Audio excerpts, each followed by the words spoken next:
নমস্কার বন্ধুরা, ছাদ বাগানে সকালবেলায় হালকা ঠান্ডা ঠান্ডা মুহূর্তে চলে এসেছি আপনাদের দেখাতে যে আমাদের গ্রীষ্মকালীন বাগানের যে ফুলগুলো এখনও কিন্তু বাগানকে শোভামণ্ডিত করে তুলছে। আমি এইটি আপনাদেরকে না দেখিয়ে পারলাম না।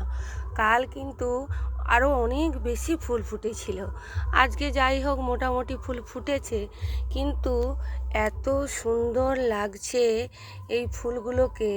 কত অযত্নে এই ফুলগুলি হয়ে ওঠে। এই ফুলগুলি কিন্তু খুব যে পরিচর্যা চায় তা নয়। আমাদের ছাদ বাগানে যদি এই গাছগুলো লাগিয়ে রাখে, এই নটারমণি বা পর্তুলিকাকে, তাহলে কিন্তু কত সুন্দর ফুল দিয়ে আমাদের বাগানকে ভরিয়ে তোলে। যাই হোক, আসল যে কথাটাই বলি বন্ধুরা, এইখানে আমি কয়েকটি শীতের গাছ নিয়ে এসেছি। দেখুন, এই গাছগুলি আমি নিয়ে এসেছি। এইটি হলো পিটুনিয়া।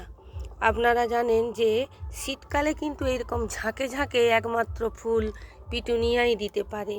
সেই জন্য আপনাদেরকে কি করতে হবে, পিটুনিয়া গাছ অবশ্যই লাগাতে হবে। আমি নিয়ে চলে এসেছি নার্সারি থেকে, তবে এখনও পটিং করিনি, করব।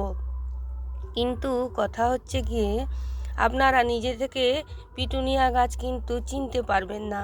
তাই কালারের ভেরিয়েশনের জন্য একটু যেনারা বিক্রি করেন ওনাদের উপর ভরসা করাটাই শ্রেয়।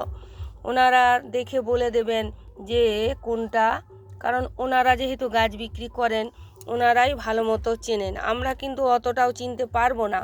এবার নিজে থেকে যদি রিস্ক নিতে চান তাহলে সেক্ষেত্রে আপনাদেরকে পাতার গঠন একটু আলাদা আলাদা দেখে নিতে হবে।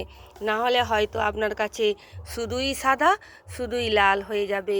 এই রকম লাল নীল হলদে সবুজের যে একটা ভ্যারিয়েশানযুক্ত যে পরিবেশ গড়ে তোলবার জন্য আপনি ফুল গাছ লাগাবেন, সেটি কিন্তু আপনি করতে পারবেন না। কেমন লাগলো ভিডিওটি জানাবেন। ভালো লাগলে চ্যানেলটিকে সাবস্ক্রাইব করতে, লাইক করতে, কমেন্ট করতে ভুলবেন না।